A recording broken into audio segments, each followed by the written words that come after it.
Late Night Health continues with Robert Clancy, who may have fallen off his chair there. We're hearing some noise in the background. Robert and I are going to talk about inner peace today. Robert, are you there? I am here. Okay, good. Yes, and I did not fall off my chair. Oh, okay. I'm glad to hear that. Because then we'd have to, then I'd have worry and talk about when life changes on a dime.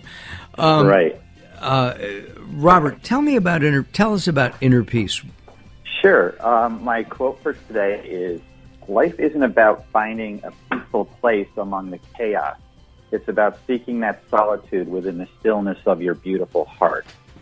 And I look at inner peace is you have all these things being thrown at you every day, and all of life happens things, and you need to take a moment, like one of those little rest stops, even if it's just for 30 seconds or a minute, just to recharge yourself, take in things, and find that place within you among everything that's going on in your life. And I think that's a great healing place. Inner peace in the 21st century with everything that everybody has to do. Is it more difficult, do you think, today to find that inner peace, or is it easier? I think it could be a struggle for a lot of people because we're getting a lot of things thrown at us from the media to social media to just everything that's out there. And where you find it is connections with people, it's community, it's being part of community, it's knowing those things and having that place that you can find peace within yourself.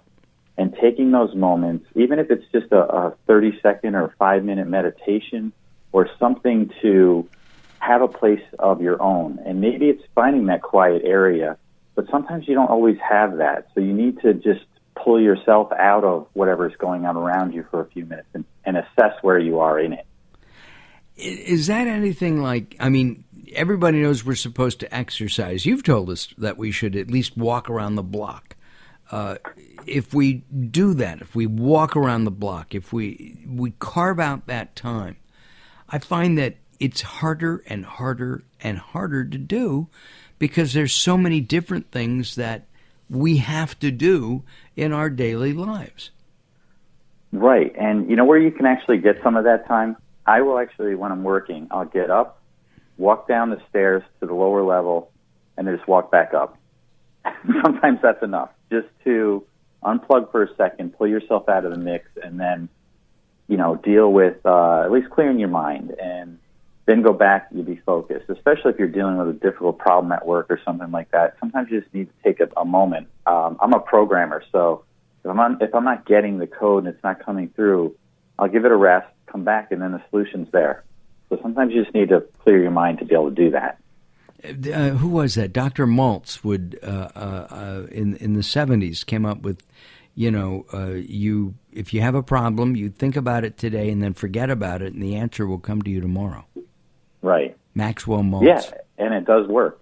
Absolutely. I use it all the time.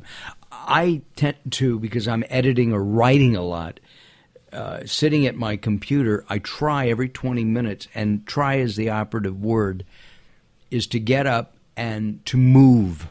I walk around the office 2 or 3 times. When I'm on the phone, I'm never stationary. I don't sit at my desk. I get up and I pace. Drives other people nuts, but I'll walk outside, I'll walk inside, I'll walk around, I'll walk back around, depending on the length of the phone call.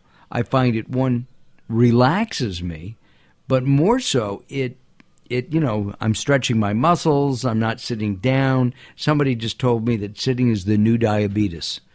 Yeah, probably, and that's why you got to get up and move. So that's definitely part of it, and you can actually do a little mental cleansing while you are out walking. And I do walk around our block, and I'll just take in a view. I know some people just do a hiking trail or something like that, but even just walking around your own house and just kind of unplug for a minute and walk up the stairs and find a place to kind of just pull yourself back together and then take on whatever it is that's in front of you as a challenge.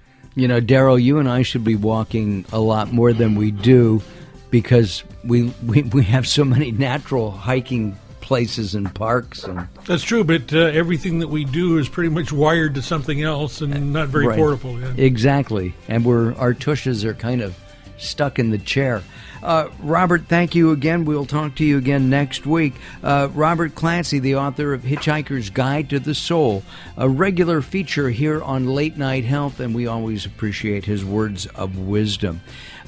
Check Robert out at latenighthealth.com. Just look under Robert Clancy, and you'll see more and more about him. All right, we'll be back. Don't go away. Liberty Forest is up next.